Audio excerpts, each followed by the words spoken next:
Dans cette vidéo, on va poursuivre notre voyage dans le temple de Dieu au ciel pour voir ce qui s'y passe.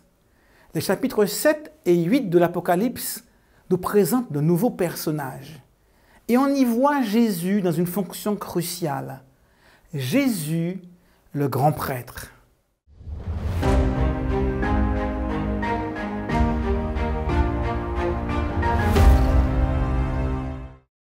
Salut, moi c'est Jean-Jacques. Bienvenue sur Adventiste FFN, la chaîne qui t'aide à te connecter à Jésus-Christ. Si c'est la première fois que tu nous regardes, n'oublie pas de cliquer sur le bouton pour t'abonner afin de ne rater aucune de nos vidéos. Tu peux trouver des informations supplémentaires dans la description ci-dessous. C'est parti! Je me souviens encore de cette foule immense qui acclamait l'équipe de France de football sur les Champs-Élysées, quand celle-ci a gagné sa première Coupe du Monde en 1998. La foule était en liesse. Il y avait des personnes venant de toutes les régions de France. On avait l'impression ce jour-là qu'il n'y avait ni couleur de peau, ni origine différente, ni opinion politique différente, juste des vainqueurs. We are the champions. Toutes les chaînes de télévision montraient ces images de joie au son d'une chanson souvent reprise par les joueurs durant la compétition. Cette première victoire avait créé, ne serait-ce que pour quelques heures, une unité nationale jusqu'au plus haut niveau. L'heure était à la fête. Les problèmes pourtant réels du chômage, du déficit public étaient relégués au second plan. Dans cette vision du chapitre 7, Jean voit lui aussi une foule. Elle est immense. Il y a des gens de toute nation, de toute tribu, de tout peuple, de toute langue. Après avoir vu des scènes annonçant des choses terribles pour la terre, guerre, famine, mortalité, Jean voit cette foule alors qu'il est de nouveau en vision devant le trône de Dieu. Cette foule n'y était pas auparavant. Il les voit pour la première fois. Ils sont tellement nombreux que personne ne peut les compter. Ils se tiennent devant le trône de Dieu et devant Jésus, vêtus de robes blanches. Cette robe blanche est le symbole de la pureté. Mais ce n'est pas tout. Ils ont des palmes dans leurs mains. Cela nous renvoie à la fête des récoltes prescrite au peuple d'Israël dans le désert. Des branches de palmiers étaient utilisées pour faire la fête à l'occasion des récoltes. Tels des drapeaux, ces palmes sont utilisées par cette foule pour acclamer Dieu et Jésus. Il s'agit donc d'une scène de réjouissance devant le trône de Dieu. Et comme toujours dans l'Apocalypse, il y a des chants, de la musique. Ils disent d'une forte voix, « Le salut est à notre Dieu qui est assis sur le trône et à l'agneau. » L'agneau et Dieu sont inséparables dans leur action pour le salut de l'homme. Face à un tel amour, ces hommes ne peuvent s'empêcher de se livrer à un concert de reconnaissance. Une fois de plus, les 4 êtres vivants, les 24 anciens, explosent dans la louange comme pour accompagner la foule avec cette expression. Amen. La louange, la gloire, la sagesse, l'action de grâce, l'honneur, la puissance et la force soient à notre Dieu au siècle des siècles. Amen. Mais qui sont ces personnes présentes en si grand nombre devant le trône de Dieu? Une question est posée, comme dans la scène précédente. Et il y a presque toujours une question pour amener la réflexion. La réponse ne se fait pas attendre. Ce sont ceux qui viennent de la grande tribulation. Ils ont lavé leurs robes, ils les ont blanchies dans le sang de l'agneau. Normalement, le sang tache le tissu. Mais ici, il blanchit. La blancheur est symbole ici de pureté et de pardon. Or, c'est par le sang de Jésus, par sa mort sur la croix, que nous avons le salut et le pardon de nos péchés. Ils peuvent donc dire que le sang de Jésus blanchit les robes des rachetés. Cette foule est constituée de tous ceux qui ont accepté Jésus comme leur sauveur. Ils sont qualifiés exactement comme les rachetés dont parle le chapitre 5. Ils viennent de toute nation, de toute tribu, de toute langue et de tout peuple. Dans la vidéo précédente, nous avons vu cette scène céleste où Jésus était acclamé comme rédempteur de l'humanité. Mais les rachetés, eux, n'étaient pas présents. Maintenant que Jésus a été intronisé comme sauveur, les rachetés apparaissent pour la première fois devant le trône. Tous ceux qui ont accepté ce salut sont donc présents pour acclamer Jésus à leur tour. Ils viennent de la grande tribulation. En effet, les hommes sont au cœur du grand conflit entre le bien et le mal. Cette foule est constituée d'hommes et de femmes ayant traversé l'histoire de notre monde avec toutes ses péripéties, mais ayant pris parti pour Dieu. Il s'agit donc des rachetés depuis Adam jusqu'au retour de Jésus, ayant traversé cette vie perturbée par la mort et la souffrance. Face à cette épreuve subie par le peuple de Dieu, les paroles se veulent réconfortantes. Dieu promet de les protéger, de veiller sur chacun. Il est dit, ils n'auront plus faim, ils n'auront plus soif, et le soleil ne les frappera point. Jésus, le bon berger, les fera paître et les conduira aux sources des eaux de la vie. Comme le dit le psaume 23, « L'Éternel est mon berger. Je ne manquerai de rien. Il me fait reposer dans de verts pâturages. Il me dirige près des eaux paisibles. Il restaure mon âme. » Cette eau que Jésus promet est cette eau qu'il a promise à la femme samaritaine et dont nous parle l'évangile de Jean au chapitre 4. Une eau qui désaltère à jamais et qui devient une source qui jaillit jusque dans l'éternité. Il est si bon de savoir que Dieu prend soin de nous en toutes circonstances. Regardez les oiseaux du ciel, a dit Jésus. Ils ne sèment ni ne moissonnent, et ils n'amassent rien dans les greniers. Et votre Père céleste les nourrit. Ne valez-vous pas beaucoup plus qu'eux? Il va même jusqu'à dire que tous les cheveux de notre tête sont comptés. Jésus ne te laissera jamais tomber. Et pourtant, la séquence qui suit n'est pas très réjouissante, car les trompettes annoncent des malheurs pour les hommes. Les chapitres 8 et 9 de l'Apocalypse nous montrent que les 4 éléments de la sphère humaine sont touchés. La terre, la mer, le ciel et les sources d'eau. Néanmoins, les enfants de Dieu peuvent avancer dans la sérénité, car Dieu ne les abandonne pas. Ils ont la certitude de sa présence à leur côté.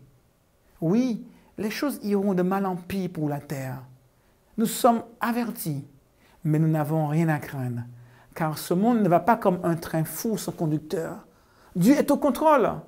C'est lui qui nous garantit qu'il nous conduira au travers des épreuves de l'existence, en toute sécurité, jusque dans la vie éternelle. Puis les paroles des anciens qui accompagnent Jean deviennent encore plus tendres. Dieu essuiera toutes larmes de leurs yeux. Quand il était sur terre, Jésus n'a cessé de prendre les malades dans ses bras pour les guérir, de les toucher pour leur donner la santé, pour leur rendre la vue, de toucher les lépreux, même que les autres fuyaient, pour les purifier de leur lèpre. C'est encore par ce geste de tendresse que Dieu exprime son amour. Il veut poser sa main sur nos visages pour nous soulager de toutes ces souffrances endurées durant notre pèlerinage terrestre. Dieu désire soulager tes peines, toi qui m'écoutes. Il est là pour toi aussi aujourd'hui. Même si les choses sont difficiles, compliquées, tu dois savoir que tu peux compter sur lui. Les rachetés servent nuit et jour dans le temple. Le cadre du temple est rappelé car on s'y sent en sécurité. On est toujours en sécurité en présence de Dieu. Sa présence à nos côtés est la garantie que tout ira bien, même au cœur de la tourmente. Ce rappel du temple annonce aussi le service qui est sur le point de commencer. Dans le chapitre 8, on nous dit que du parfum est offert sur l'autel en faveur des saints. L'explication est donnée. C'est un symbole des prières des enfants de Dieu. Comme nous l'avons déjà dit, le cadre du trône est aussi celui du temple. L'auteur de l'Épître aux Hébreux nous parle de ce sanctuaire céleste, de ce temple qu'il y a au ciel et de celui qui y sert. Nous avons un tel souverain sacrificateur qui est assis à la droite de la majesté divine dans les cieux, comme ministre, comme grand prêtre du sanctuaire, du véritable tabernacle qui a été mis en place non pas par un homme, mais par le Seigneur lui-même. Hébreux 8, versets 1 et 2. Le temple, le sanctuaire terrestre construit par Moïse n'était qu'une image, qu'une copie du véritable sanctuaire qui est au ciel. Et c'est Jésus qui officie comme grand prêtre dans ce sanctuaire céleste. Pour comprendre ce qui se passe au ciel, il faut donc comprendre ce qui se passait dans le sanctuaire terrestre construit par Moïse. Le sanctuaire terrestre était une sorte de grande tente construite par Moïse sur les instructions de Dieu. L'Épître aux Hébreux commente ceci en disant « Est-ce vrai, lui fut-il dit à Moïse, de faire tout d'après le modèle qui t'a été montré. » Cette tente avait deux parties. La première partie du sanctuaire était appelée le lieu saint. La deuxième partie, le lieu très saint. Cette tente était entourée d'une clôture délimitant une cour. Dans la cour, il y avait deux objets.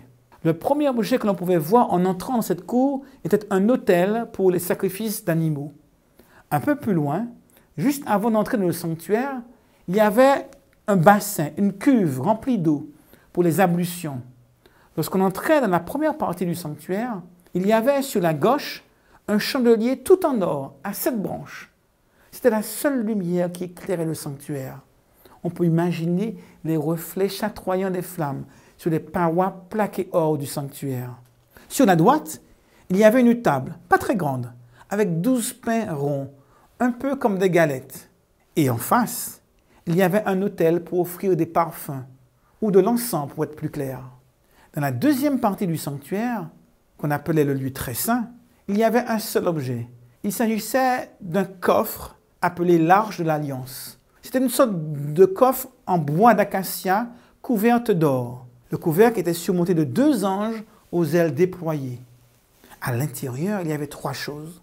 Tout d'abord, le bâton se servait à Aaron pour marcher. Mais il était spécial, parce qu'on nous dit que ce bâton tout sec avait fleuri comme s'il avait repris vie. Le deuxième élément qu'il y avait à l'intérieur, c'était de la manne. La manne était cet aliment que Dieu faisait tomber du ciel chaque jour pour nourrir le peuple d'Israël dans le désert. Finalement, le troisième élément qu'on y trouvait était les tables de la loi. Il s'agit tout simplement des 10 commandements écrits sur des tablettes. Tous les jours, les prêtres et les lévites qui les accompagnaient faisaient un service religieux. Tous les matins et tous les soirs, le prêtre offrait en sacrifice un agneau d'1 an, sans tache, sans défaut, pour le pardon des péchés du peuple. Ensuite, il s'avançait vers la cuve, se lavait les mains et les pieds, juste avant d'entrer dans la première partie appelée le lieu saint. Il mettait de l'huile pour alimenter le chandelier qui était toujours allumé. Il brûlait des parfums sur l'autel des parfums, puis il repartait. Et il faisait cela tous les matins et tous les soirs. Le samedi, en plus de tout cela, il changeait les 12 pains qui étaient sur la table dans le lieu saint. Il n'entrait jamais dans le lieu très saint, sauf une fois dans l'année, le jour des expiations. Ce service quotidien est l'expression symbolique du ministère que Jésus accomplit pour nous. C'est lui qui était l'agneau immolé. Ça représentait le sacrifice de Jésus sur la croix. Quand Jean-Baptiste a vu Jésus venir à lui pour se faire baptiser, il a dit « Voici l'agneau de Dieu qui ôte les péchés du monde ». Quant à l'eau, c'est le symbole de la purification de nos péchés, quand Dieu nous pardonne au nom de Jésus. Cela rappelle le baptême de ceux qui acceptent Jésus dans leur vie comme sauveur. La lumière dans le lieu saint représente Jésus qui nous éclaire. Dans son évangile, Jean rapporte que Jésus a dit « Je suis la lumière du monde ». Toujours dans l'évangile de Jean, il est dit que Jésus est le pain de Dieu qui donne la vie au monde. Le dernier élément du lieu saint, l'autel des parfums, nous renvoie à l'action de Jésus également. C'est d'ailleurs là que Jean voit Jésus en train d'officier dans l'Apocalypse.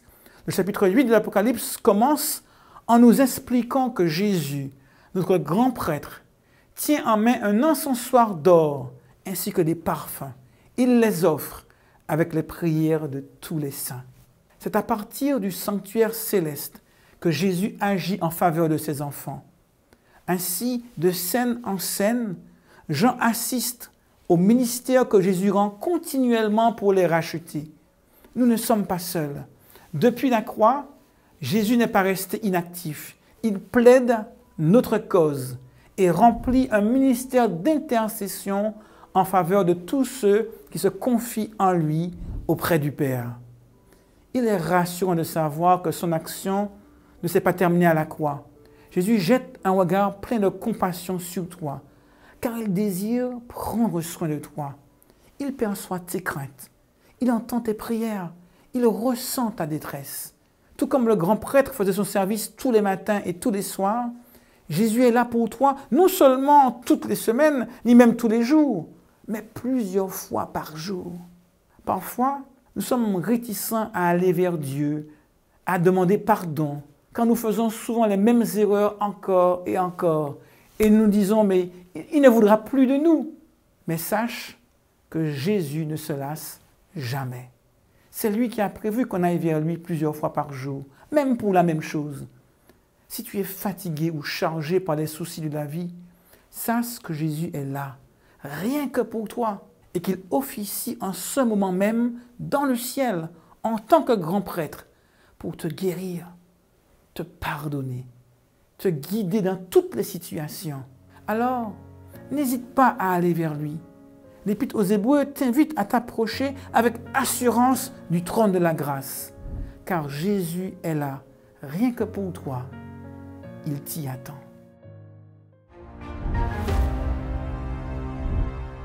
Jésus est en train d'agir pour toi en ce moment. Et si ton cœur est touché et que tu veux qu'il fasse la même chose dans le cœur de ceux qui t'entourent, alors partage cette vidéo avec quelqu'un qui compte pour toi.